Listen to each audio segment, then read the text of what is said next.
Counterfactual thinking. You are standing in a life you chose. Good job. Right city, right person, probably. And sometimes, waiting for coffee or stuck at a light. You feel it. A door that closed. Quietly. Years ago. And you weren't even looking when it happened. Psychologists call it counterfactual thinking. The mind's habit of building parallel realities. The version of you that took the other road. Said yes when you said no, stayed when you left. Daniel Kahneman found something uncomfortable. We don't just remember our choices. We feel the weight of every option we didn't take.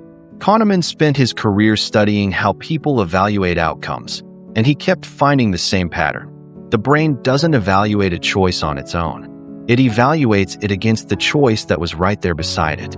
Not as regret, exactly. As presence. The unchosen life doesn't disappear when you close the door. It keeps running, somewhere, without you. Every major decision you've ever made killed off a version of yourself that could have existed. The musician you didn't become. The city you never moved to. None of them are real, but the feeling of them is. And we've never been given language for that. No funeral, no ceremony, no permission to mourn something that technically never existed. Here's what makes it more complicated. The mourning isn't only for what you didn't choose. It's for what you didn't even know was a choice. The person you were becoming before the world told you what kind of person was practical, before you learned to want the right things. That pre-choice self didn't die all at once. It died in increments. Every time you said, "I'm fine with whatever." Every time you felt the faint exhale of something leaving. Not a breakdown, a knock on the door. From the self you set aside when you decided to be responsible. And here's what's easy to miss. That knock is not a malfunction. It's the part of you that did the math Kahneman described every single time and never stopped keeping score. It isn't asking you to abandon everything. It's asking you to remember that it exists. The cultural story about decisions is this. Choose well, commit fully, don't look back. Regret is weakness. Move forward. Every yes is also a no. Every arrival is also a departure. Every structure you build is also a door you've decided not to open. The mourning of the unchosen is not a problem to solve. It's a dimension of being alive. You are not behind. You are not wrong. You simply chose, which means you also let go. And the things you let go of were real. You're allowed to know that. Flow interruption. You are having a good moment. And then, you notice you're having it. And it's gone. The meal that was perfect until you try to photograph it. The conversation that was real until you thought, "I should remember this." The happiness that collapsed the second you tried to confirm it was there. You didn't ruin it by accident. You ruined it by paying attention. The observer effect in physics says, the act of measuring a particle changes its behavior. You cannot watch something without affecting what it does. Mihai Csikszentmihalyi spent decades studying flow. The state where time disappears, the self disappears, and the thing you're doing takes over completely. He spent his career interviewing people in the middle of their best work, climbers, surgeons, musicians, asking what it felt like from the inside. What he found, the moment you become aware you're in flow, you're no longer in it. Self-consciousness is the exit. And here's the part that matters. Awareness itself isn't the problem. It's awareness turned into evaluation. The quiet shift from living a moment to judging it. We have built an entire culture around documentation, around the premise that the experience isn't real until it's been captured, shared, validated. But the capturing is the leaving.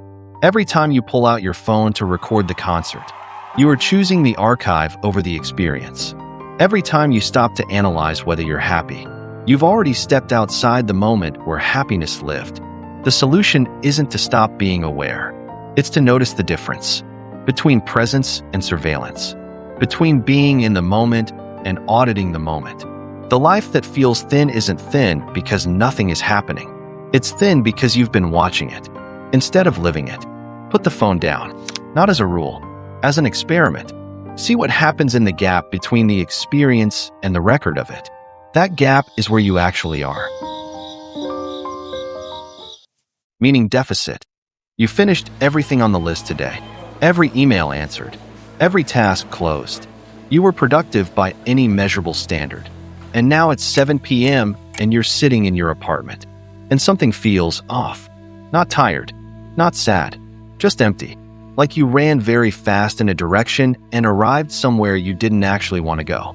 Barry Schwartz noticed something that productivity culture refuses to say out loud. Activity is not the same thing as meaning. Schwartz spent years studying how people make decisions when they have too many good options, and what he found applies just as much to your day as to your closet.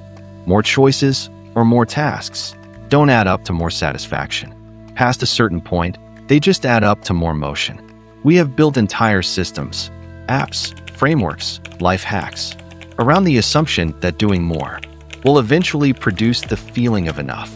It doesn't, because the feeling you're chasing isn't at the bottom of the task list. It was never there.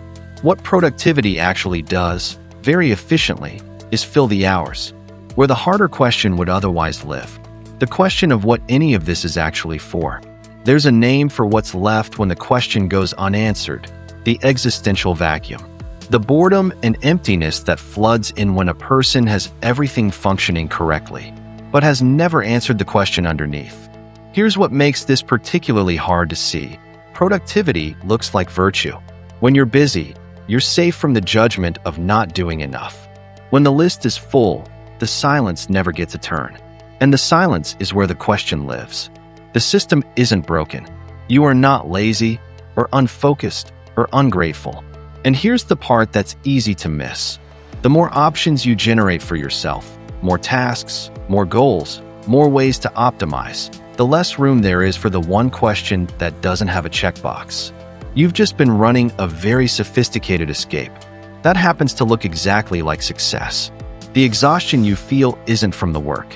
It's from the performance of being someone who has it handled, who doesn't need to ask, who keeps moving so the question can't catch up. Doing nothing is not the answer. The answer is the question you've been outrunning. What is this actually for? Not philosophically. Personally, you don't have to stop being productive. You just have to stop pretending. That productivity is a substitute for the answer. Some days the most honest thing you can do isn't to add one more task.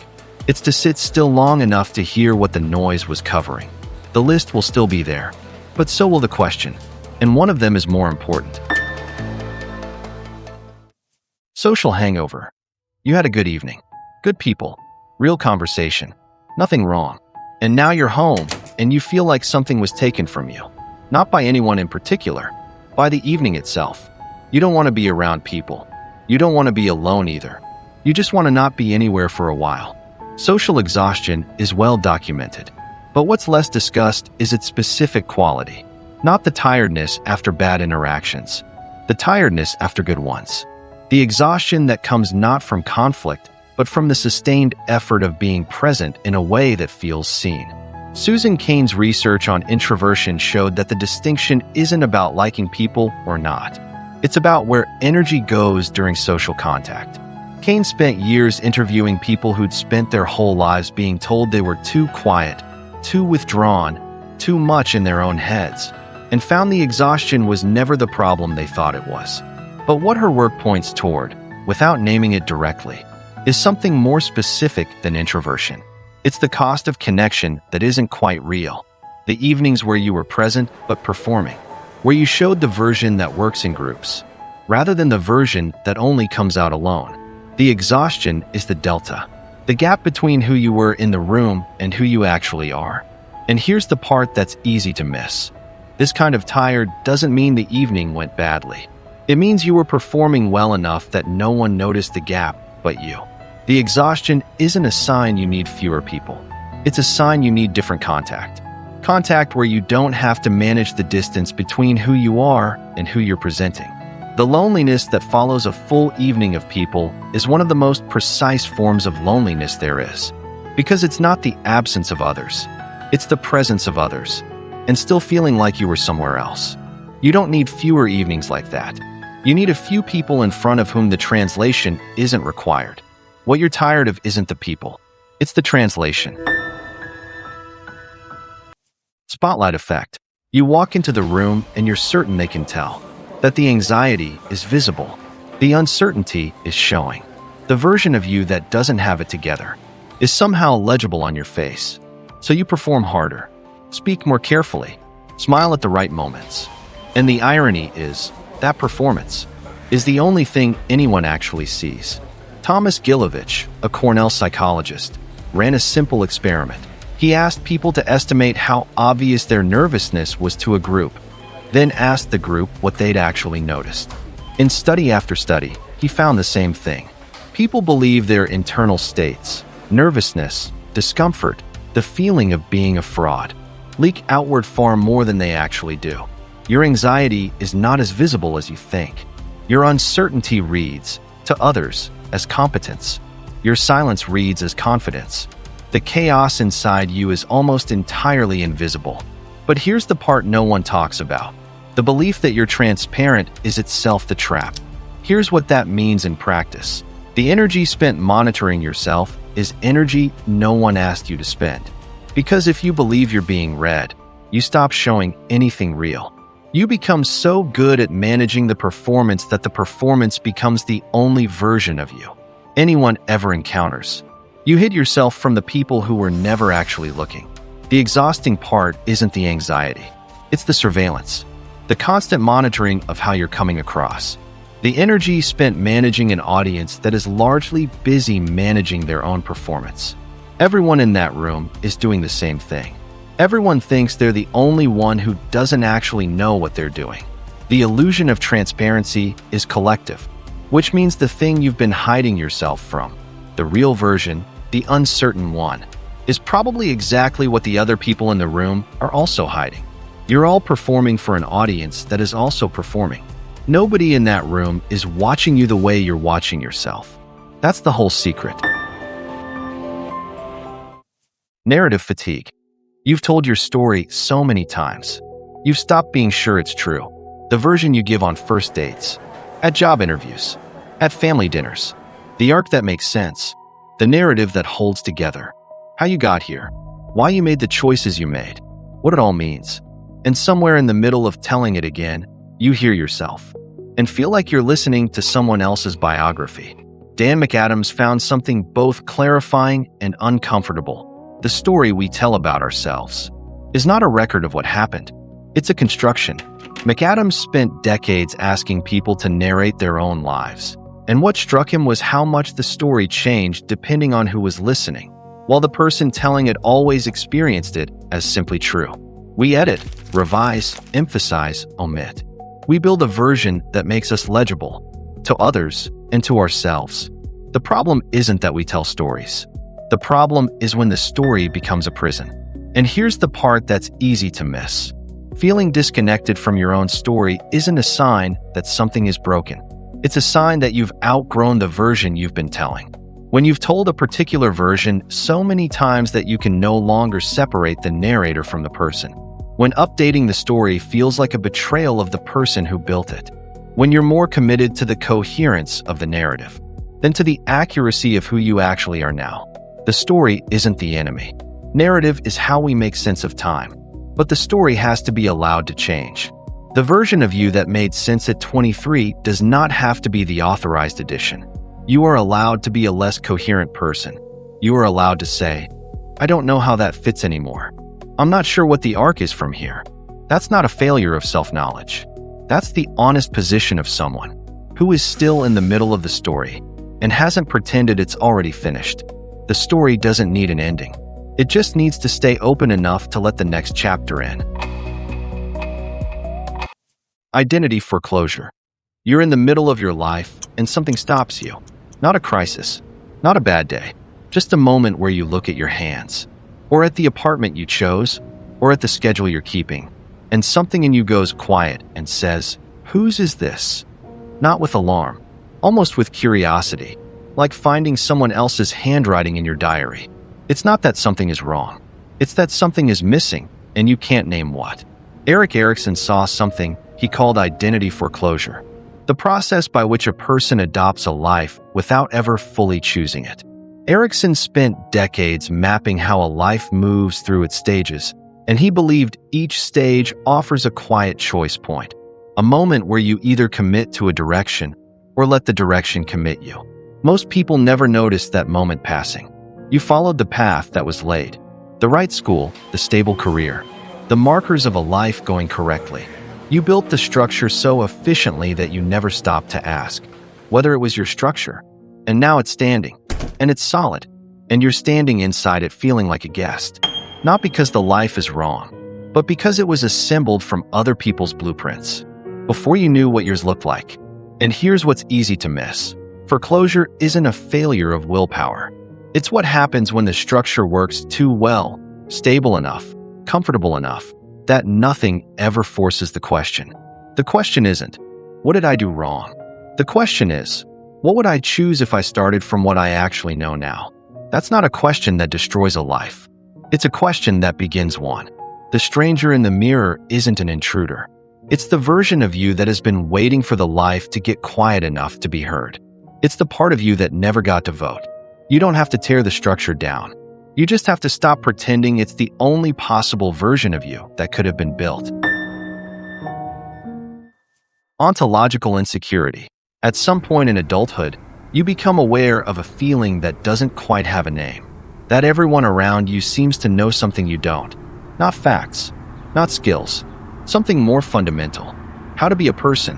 How to occupy a life without the low-level sense that you're improvising in a play, where everyone else has seen the script. The psychiatrist R.D. Laing called it ontological insecurity, a gap between the social role you're playing and the internal certainty that you're the right person to play it. Laing worked with people in the deepest kinds of psychological distress, and he noticed something that applied far beyond them. A person can function perfectly in the world and still feel unreal to themselves while doing it. It's why so many people describe adulthood as waiting to be found out, not because they're incompetent, but because the gap between the performance and the self never fully closed. Here's what nobody says at the graduation ceremony. There is no manual. There never was. The people who look like they have it together are running the same improvisation. They just got better at looking like they're not. The confidence you see in others is mostly the result of practice at concealment. Not knowledge, not certainty, just a longer rehearsal. And here's the insight worth sitting with. Confidence was never proof that someone solved this. It was just proof that someone got better at not showing the work. The feeling of being the only one without the manual is itself a collective delusion. Everyone is generating the manual as they go, including the people you most assume have it figured out. What you're experiencing isn't inadequacy. It's the accurate perception of a social fiction that everyone has agreed to maintain. The question isn't how to finally get the manual. The question is what you would do if you stopped waiting for permission from a document that doesn't exist.